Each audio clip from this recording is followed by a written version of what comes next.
दुनिया में जितनी भी लड़ाइयाँ जीती जाती हैं वो सब की कहानी जो हम सुनते हैं वो उल्टी होती हैं।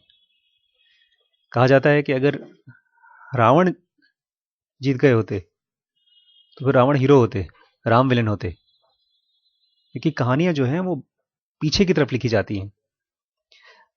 इसी के ऊपर एक किताब लिखी गई है स्टीव जॉब्स ने लिखी है किताब, शायद नहीं, उन्होंने कहा है इस वर्ड को। ये सेंटेंस है कनेक्ट द डॉट्स।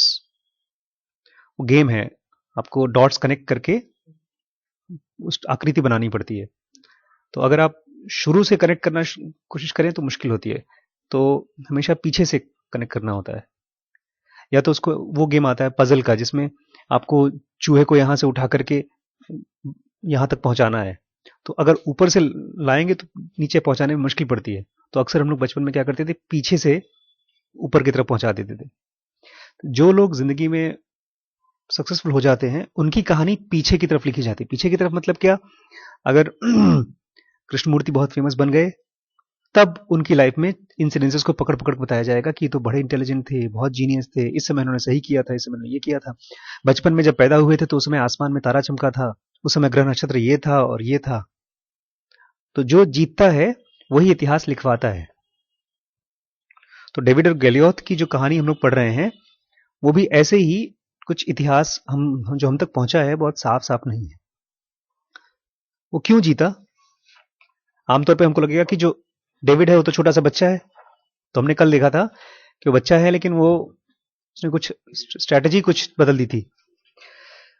उसने क्या किया था, गैलियोथ तो बड़ा सा भारी भरकम था, उस तलवार थी उसके पास और स्पीयर थी, और बट ये बन गया था, उसके रूल से नहीं लड़ाई किया उसने, मल युद्ध नहीं किया उसके साथ, इसने अपना रूल चेंज कर दिया। इसने किस तरह से लड़ाई की, एज अ स्लिंगर। स्लिंगर मतलब पास जाना ही नहीं है, और जो सबसे वल्नरेबल एरिया था गलियोत का वहां पर मार दिया और सेकंड्स में उसने खत्म कर दिया उसको। आज एक और छुपी हुई एस्पेक्ट है डेविड और गलियोत की कहानी की, वो हम पढ़ रहे हैं। Why has there been so much misunderstanding around that day in Valley of Elaha? उस दिन जब लड़ाई हो रही थी तो बड़ी मिसअंडरस्टैंडिंग थी, कंफ्यूजन था। ये तकरीबन ऐसा ही है जिस दिन आपके यहाँ स्कूल में एग्जाम होता है तो कंफ्यूजन होता है, कौन कहाँ बैठेगा, पहला देगा बोर्ड का एग्जाम, पहला कौन कहाँ जाएगा, पापा मम्मी साथ में आते हैं।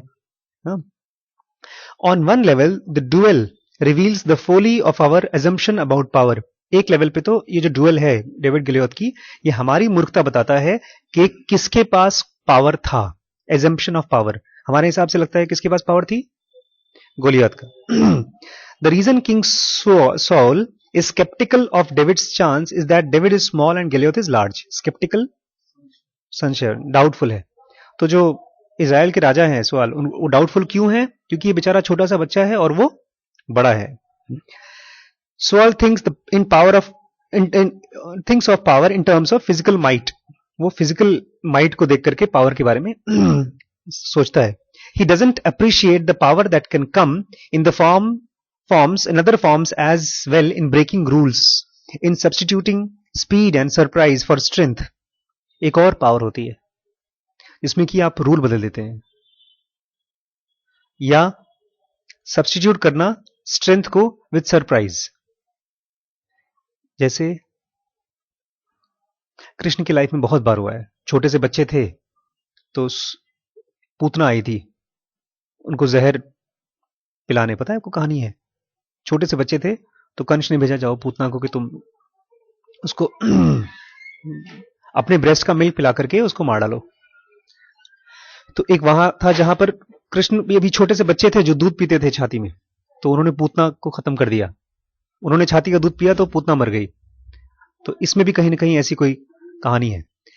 एक और इंसिडेंस है ऐसे ही, खैर बहुत से इंसिडेंस मुझे याद नहीं आ रहे, तो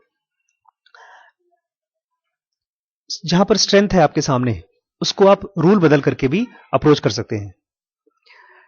बोलता है Saul is not alone in making this mistake. जो उसका राजा था खाली उसने मिस्टेक नहीं किया ये सोचने में कि गलियोथ बहुत पावरफुल है और हमारा ये जो डेविड है बहुत कमजोर है।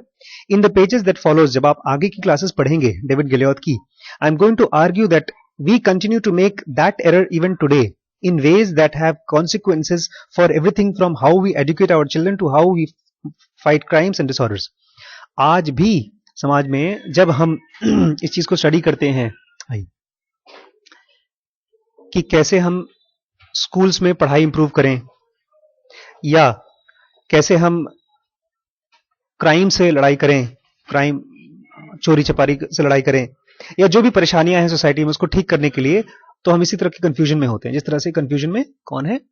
राजा, किंग सवाल। But there is a second deeper issue here, एक और बहुत गहरा इशू है। Saul and the Israelites think they know who Goliath is. आमतौर पे इन लोगों को लगता है, सब लोगों को, इजराइल वालों को, हम जानते हैं गैलियोथ कौन है। They size him up and jump to conclusion about what they think he is capable of.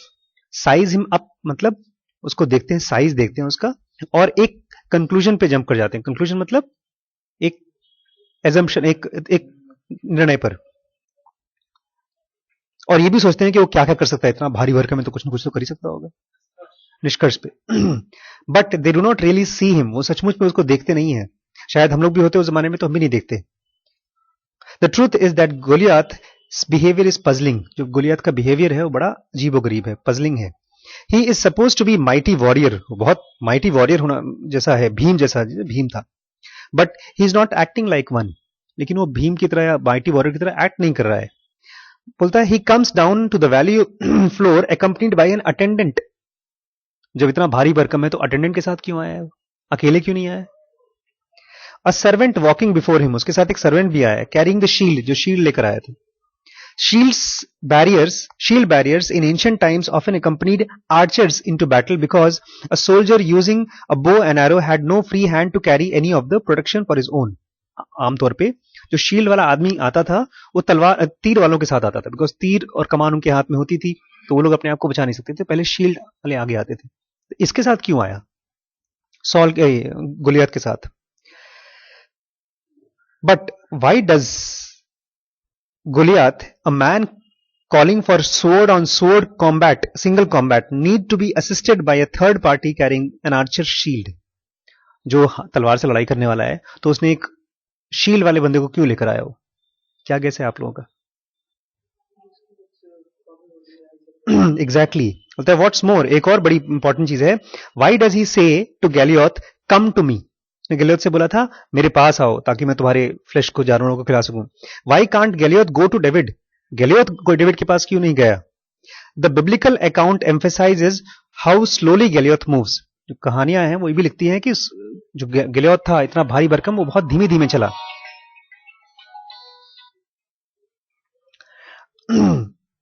Goliath moves, which is an odd thing to say about someone who is allied to be battle hero of infinite strength. इतना जब भारी भरकम है, strong आदमी है, तो वो चल रहा है धीमे धीमे।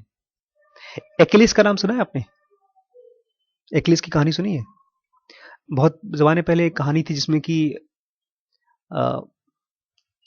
एक घोड़ा बनाया था लकड़ी का, उसमें ट्रॉय की कहानी। यस, ट्रॉय को जीतने के लिए एक्लिस उसमें उस टीम से था जिसमें वो हारे थे।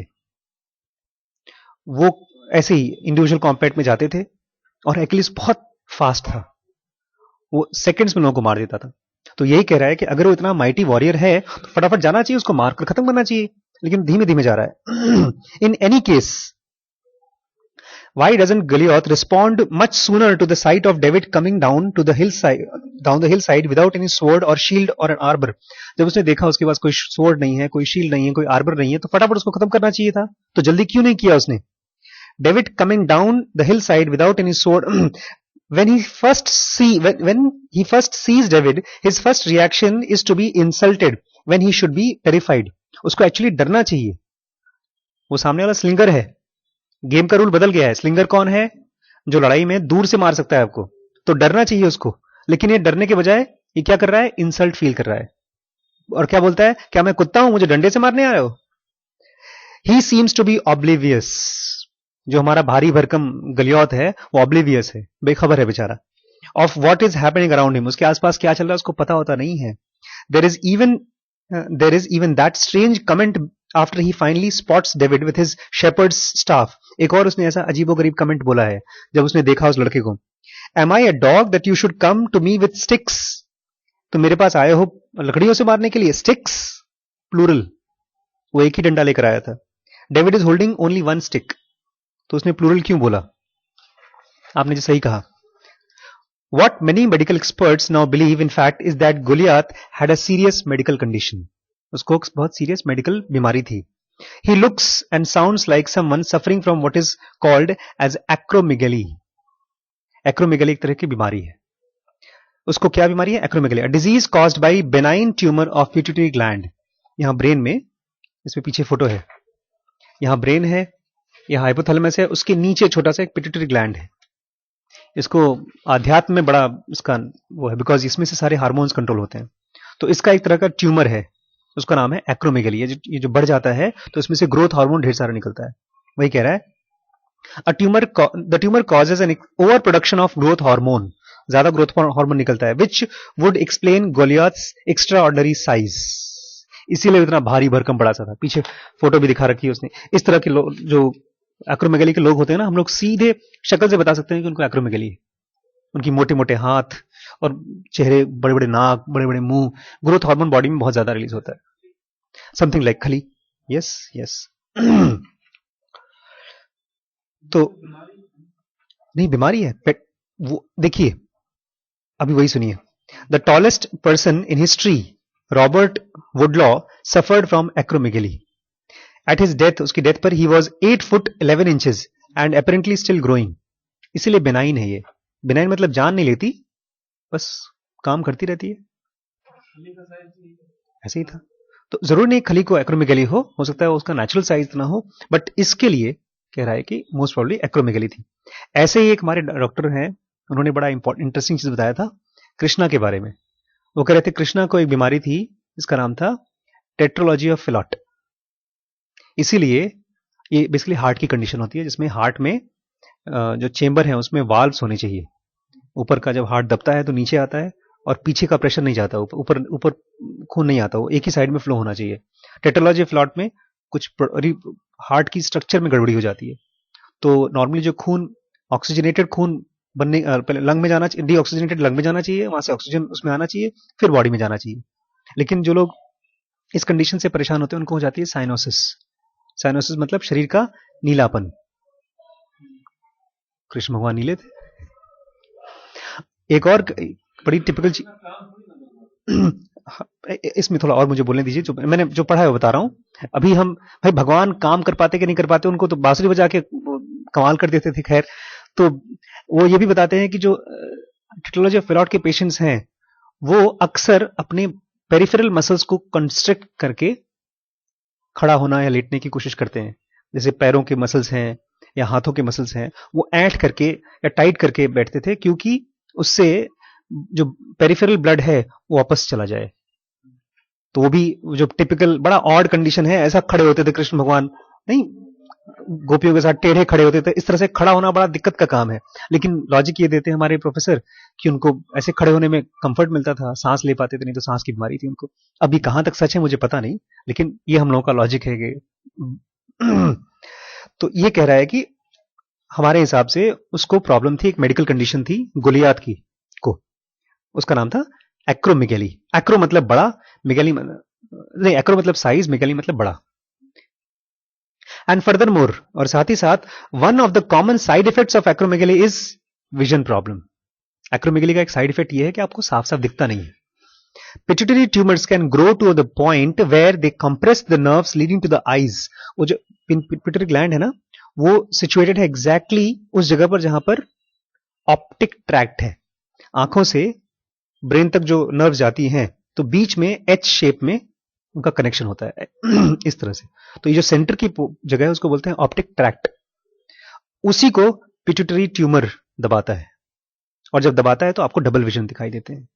तो ये कह रहा है pituitary tumour can grow to the point where they compress nerves leading to the eyes, with the result that people with acromegaly often suffer from severely restricted sight and diplopia or double vision. तो उनको साफ साफ दिखता नहीं है, दो दिखाई देते हैं. Diplopia. Why was Goliath led onto the valley floor by an attendant? तो अटेंडेंट के साथ क्यों आया था? इसीलिए, because the attendant was his visual guide. उसको उसका विजुअल गाइड था, दिखाता था उसको कि ऐसे चलो ऐसे चलो। Why does he move so slowly, और इतने धीमे धीमे क्यों चलता था? Because the world around him is blur, क्योंकि उसको साफ साफ दिखता नहीं, धुंधला दिखता था।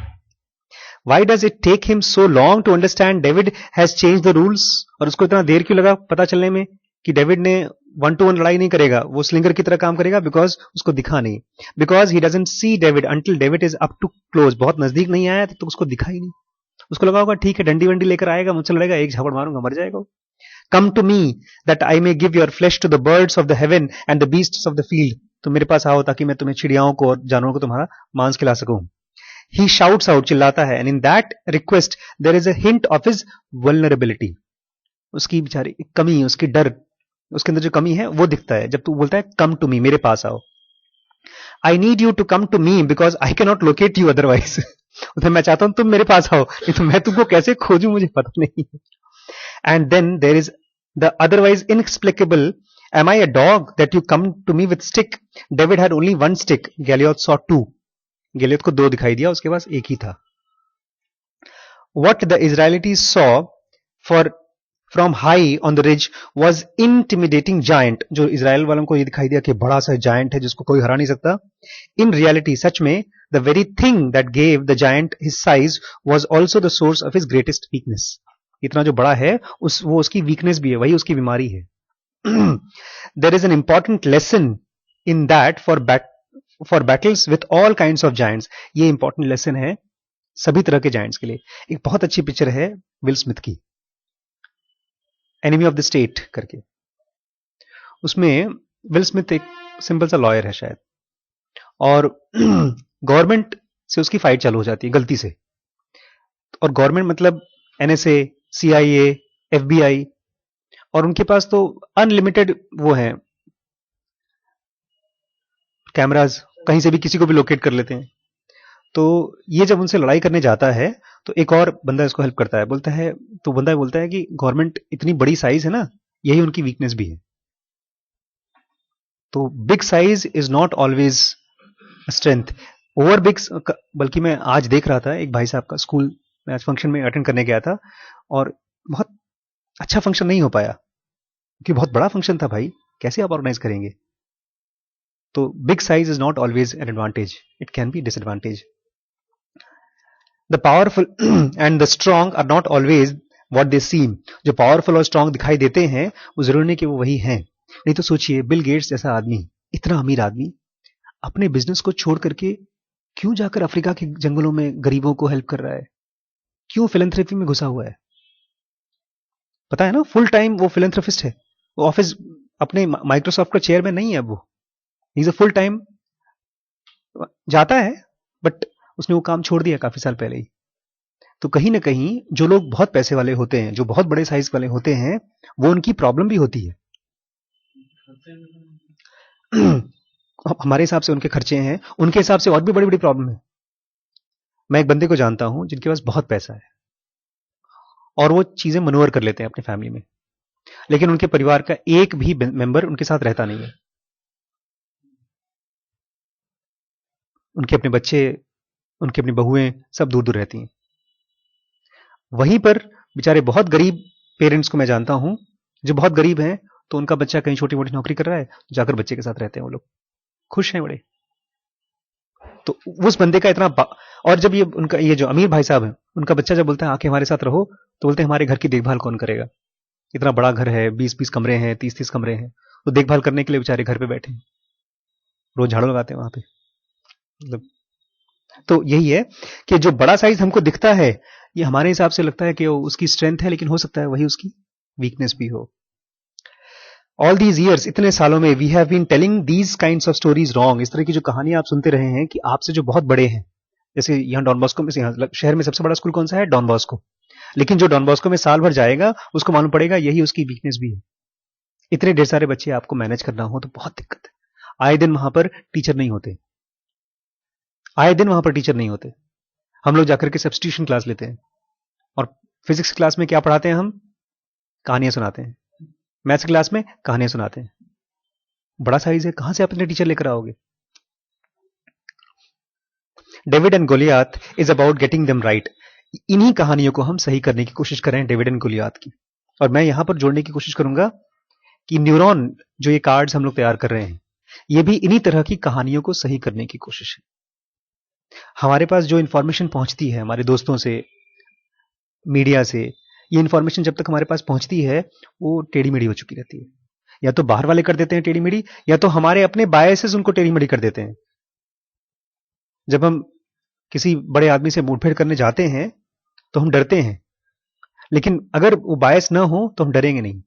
फॉर एग्जाम्पल स्टीव जॉब्स को जब अपना एक कंप्यूटर वगैरह कुछ तैयार करना था तो उसने खोजा और फोन किया पैकर्ड को, हेलवेट पैकर्ड जो, हाँ, उनको सीधे ही फोन कर दिया उसने कि मैं ऐसा एक लड़का हूं और मुझे एक स्पेयर पार्ट चाहिए। तो उनको उम्र भर पूछी।